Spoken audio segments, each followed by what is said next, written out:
afternoon guys. Gagawa tayo ngayon ng bikong malagkit.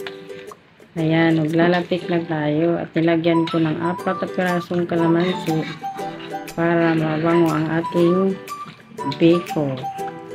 Yan na guys, ang ating malagkit na sinaing. 2 kilo yan. Ang aming niyog ginamit, 2 piraso. Ang asukal naman, 3/4. Naglagay din pala kami ng food color, 2 kutsara. Yan guys, malapot na ang ating latik, kaya alisin na natin ang ating kalamansi para mailagay na natin ang ating sinaing na malagkit.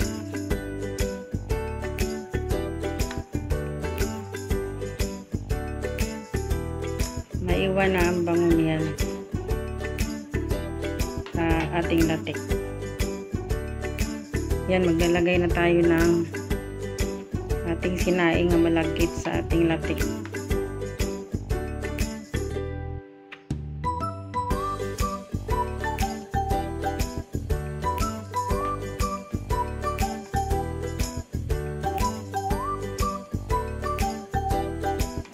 Yun namang latik natin, pag sobra siya sa dami, pwede natin siya bawasan.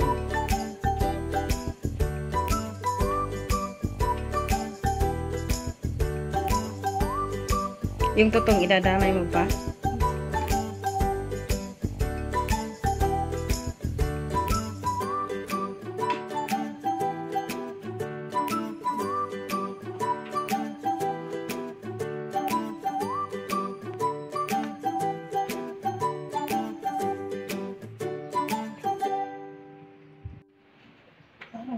Yan, katulad niyan, o kinapos sa latik, kaya dinagdagan namin. Bago namin hinulog yung sinaing na malagkit, binawasan muna namin yung latik namin. Para in case na kulangin siya sa latik, may pangdagdag.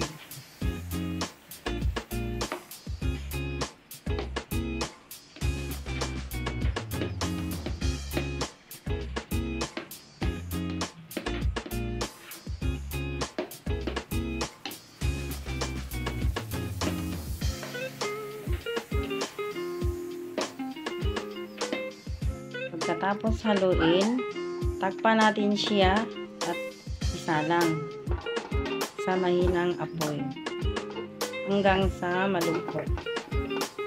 Ayan na guys, luto na ang ating bikong malagkit.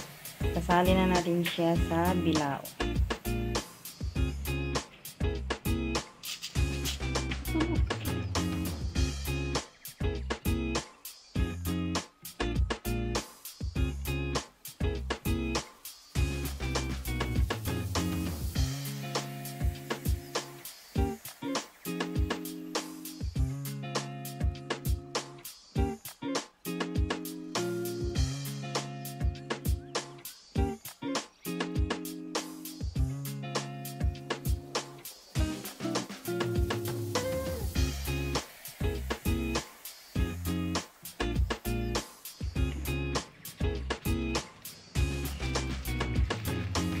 Kulang pa yata yan, day.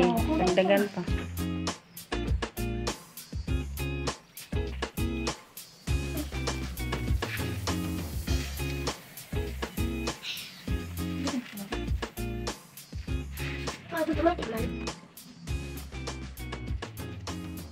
Gagawa tayo guys ng pang-topping sa ating biko.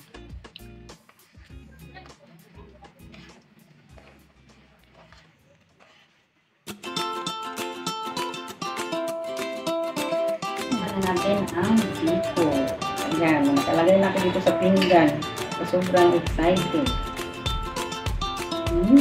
Sarap. O, dyan na. Tikman mo talaga. Sarap, butter. Sarap daw.